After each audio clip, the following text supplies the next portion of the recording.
कहते हैं एक मथुरा के राजा हैं श्री अग्रसेन जी महाराज। इनके यहाँ पर एक संतान हुई। ब्राह्मणों ने कहा ये कुल कलंकी है, तुम्हारे कुल को नष्ट करने वाला है। उसको लिया एक कांसे के कटोरे में बिठाला और लेकर के यमुना जी में बहा दिया। यमुना जी में सूरसेन जी के पिताजी, यमुना जी में वसुदेव जी के पिताजी श्री सूरसेन जी महाराज तपस्या कर रहे थे। उसी समय कटोरा बहता बहता उनके पास में पहुंचा। लोगों ने पूछा क्या है? कांसे का कटोरा था तो कांस कांस बोलना चाहते थे, सो बोल दिया।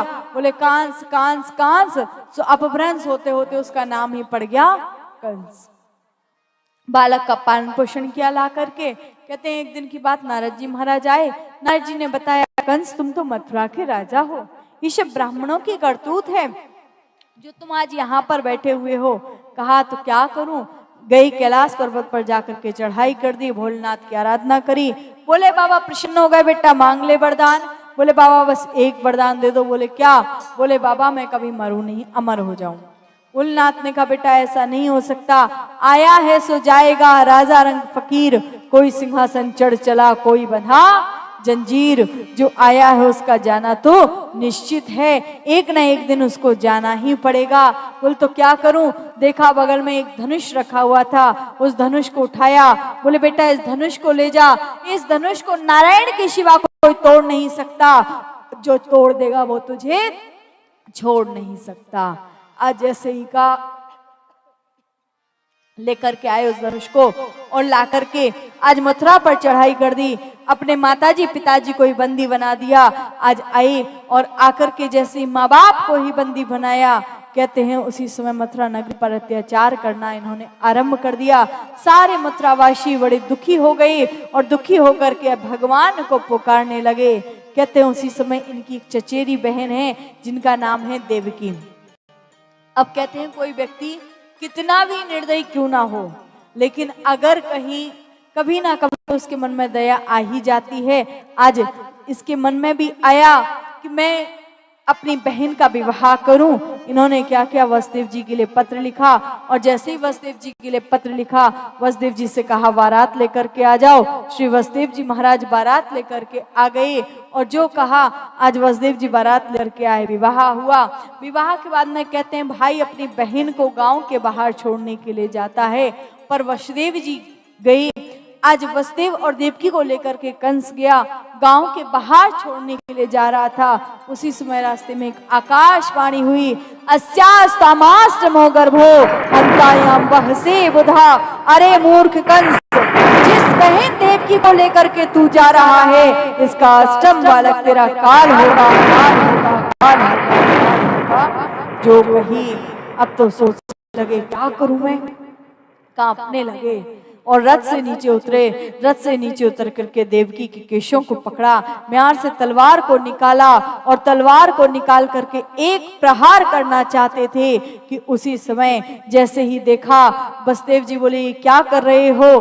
बोले क्या करूं मैं? बोले तुमको पता नहीं तुम क्या कर रहे हो? बोले तुमने अभी सुना नहीं आकाशवाणी को? बोले क्या आकाशवाणी हुई? बोले देवकी का अष्टम बालक मेरा काल होगा। बोले तुम क्या सोच रहे हो कि देवकी का प्राणांत कर दोगे तो काल पैदा नहीं होगा? अगर देवकी के रक्त की बूंद से ही अगर तुम्हारा विनाश होना है, देवकी के रक्त से ही अगर तुम्हारा विनाश होना है तो सुनो, तुम चिंता मत करो। देवकी के रक्त की एक एक बूंद में से हजारों कृष्ण अभी पैदा हो जाएंगे और तुझे यहीं पर मसल करके रख देंगे। तो क्या करूं? बोले उनको प्राणदान दे दो, हमारे यहाँ जो संतान होगी हम तुमको ला करके दे देंगे। आज जैसे ही कहा बोले ठीक है, अब इनको प्राणदान दे दिया। लेकिन देवकी और वसुदेव को बंदी गृह में डाल दिया। आज देवकी और वसुदेव को जब बंदी गृह में डाला, कहते हैं आए और आकर के बड़े दिव्य ढंग से इनके यहाँ पर प्रथम संतान का जन्म हुआ। कीर्तिमंतम प्रथमजम कंसायनकदुंदुभे अर्पयामास कृक्षेण शोणतातिविहुवला। कीर्तिमान नाम का प्रथम बालक हुआ। कंस के पास में लेकर के गए। कंस ने कहा छोटा सा बालक मेरा क्या बिगाड़ेगा, उसको प्राणदान दे दिया। लेकिन नारद जी आए, कंस की बुद्धि को पलटाया। कंस आया, कंस ने देवकी के पास में गया, देवकी से कहा, उस बालक को छीनने लगा। देवकी बोली भैया मारना ही था तो पहले ही मार देते, अब क्यों मेरे पास में आए हो। एक ना सुनी, लेकर के देवकी के हाथ से छीना, ऊपर की ओर उछाला, नीचे से तलवार लगा दी, उस बालक के 2 टुकड़े हो गए। कौन कहे 2, 3, 4, 5, 6 बालकों का प्राणांत कर दिया। 7वें बालक के रूप में साक्षात शेषनाग जी आए। अब जैसे ही शेषनाग जी आए, भगवान ने सोचा कंस आएगा, इनको भी मारना चाहेगा, पर ये कंस को वहीं पर मार डालेंगे, और जब कंस ही मर जाएगा तो कृष्ण लीला तो वहीं समाप्त हो जाएगी, मैं जाकर के करूंगा क्या। सो इन्होंने क्या किया, आए और आकर के भगवान ने योग माया के द्वारा गर्भ को खींचा, मैया रोहिणी के गर्भ में प्रवेश करवाया।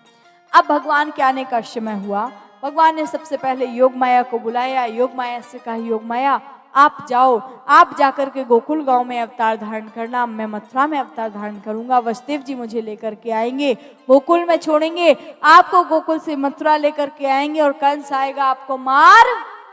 योग माया बोली वाह प्रभु, मरने के लिए हम मक्खन मिश्री खाएंगे आप। भगवान बोले नहीं नहीं, मारना चाहेगा लेकिन मार नहीं पाएगा।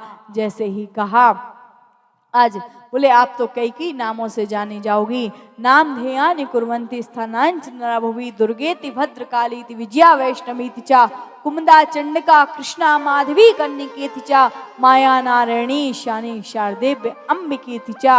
आप तो कई नामों से जानी जाओगी। जैसे ही कहा, आज आई और आकर के अब तो कहते हैं भगवान के आने का समय हो गया। वही भादों का महीना आया, मैया देव की बैठी हुई है, उदास है, चिंता मन में लगी हुई है। वसुदेव जी ने कहा चिंता मत करो, अब वो भगवान ही रक्षा करेंगे। कहते मैया कहती प्रभु अगर आना हो तो अब तो आप ही आना, या फिर मुझे कोई संतान न देना भगवान। आज जैसे ही कहने लगी, इधर वही भादों का महीना आया, प्रथमा द्वितीया तृतीया चतुर्थी पंचमी षष्ठी सप्तमी गई, अष्टमी तिथि के दिन अर्धरात्रि का समय हुआ, तेज बारिश होने लगी, चारों तरफ बदल गरज रहे थे, बिजली कड़क रही थी। और उसी समय देखते ही देखते अर्धरात्रि के समय बालकृष्ण लाल का प्राकट्य हो गया। बोले बालकृष्ण लाल की। जैसे ही बालकृष्ण लाल का प्राकट्य हुआ, कहते हैं आज आए मैया